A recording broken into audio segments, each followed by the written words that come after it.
దినం TDP మద్దతుదారుడు folks Ramana, ఆయన folks రమణగా నామకరణం. ఆయన అడిగేటువంటి ఎంత సిల్లీగా ఉన్నాయంటే ఆర్టీ యాక్ట్లు వేసుకుంటున్నాడు. ఆర్టీ యాక్ట్ ద్వారా అధికారులు ఇచ్చినటువంటి వాటిని కూడా క్రమబద్ధీకరించుకోలేకపోతున్నాడు పాపం. ముందు దేనికి ఎనికి ముందుకు ఆయన అడుగుతాడు ఒక క్వశ్చన్ ప్రెస్ మీట్లో, ఏదైతే రెనోవేషన్ చేసినప్పుడు ఆ స్క్రాప్ ఎక్కడ పోయింది అని అడుగుతాడు. స్క్రాప్ ఎక్కడ ఉంటుంది? స్క్రాప్ వాళ్ళ దగ్గర ఉంటుంది, గుజరీ వాళ్ళ దగ్గర ఉంటుంది. అది ఏదైతే పనికి వస్తుందో అది వాడతారు. ఏదైతే ఉపయోగకరం లేదో అది ఖచ్చితంగా స్క్రాప్కి వెళ్ళిపోవాల్సిందే. అది కూడా ఒక క్వశ్చనా?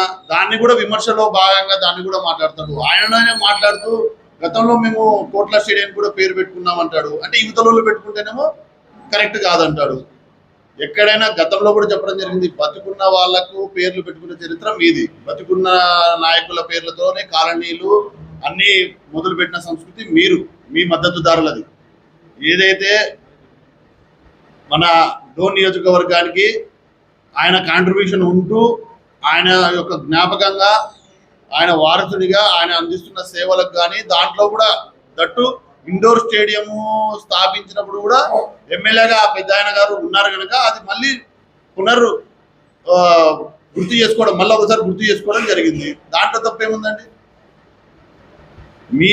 మీరు గతంలో ఏ కేసులలో ఎక్కడైతే బాలిక 8వ తరగతి బాలిక 11 ఏళ్ల అమ్మాయి మీ ఫోక్స్ కేసులోనే ముద్దాయినటువంటి మీరే ఇంత నికాసుగా బయటకు వచ్చి మాట్లాడుతుంటే క్లీన్ అండ్ గ్రీన్ గా వైట్ పేపర్ లాంటివి ఉండే వ్యక్తి మా నాయకుడు రాజారెడ్డి గారు. ఆయన మీద మీరు బురద జల్లడం, అది మిమ్మల్ని మీరు దిగదార్చుకోవడమే. మీరు ఎందుకు ఆ లాడ్జుల్లో పట్టుబడినారు? ఎందుకు కేసులు జిల్లా జైళ్లలో శిక్షలు అనుభవించొచ్చినారు? మీ దగ్గర ఒక స్వామీజీ ఉండే, మీ ఇంటికి వచ్చిపోతుండే, ఊరంతా తిప్పి తిరిగి అది అవమానం పడి ఈరోజు మళ్ళీ ఉంది. అట్లా అన్ని తోడుకుంటూ పోమంటారా?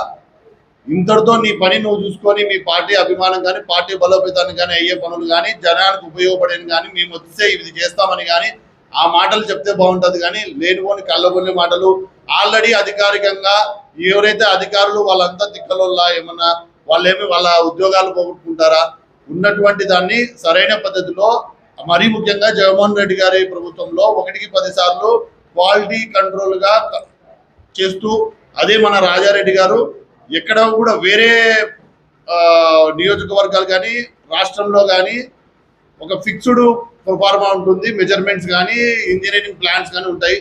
వాటికంటే అద్భుతంగా 10 కాలాలు ఉండే విధంగా గ్రాంట్స్ అన్ని తెస్తూ ప్రతి ఒక్క రూపాయి వేస్ట్ కాకుండా చక్కగా తీసుకొని వస్తుంటే అదంతా ప్రజలంతా కూడా గమనిస్తున్నారు. వాటిపై మీరు విమర్శలు చేయడం అనేది సిగ్గుచేటు మీ పార్టీకే.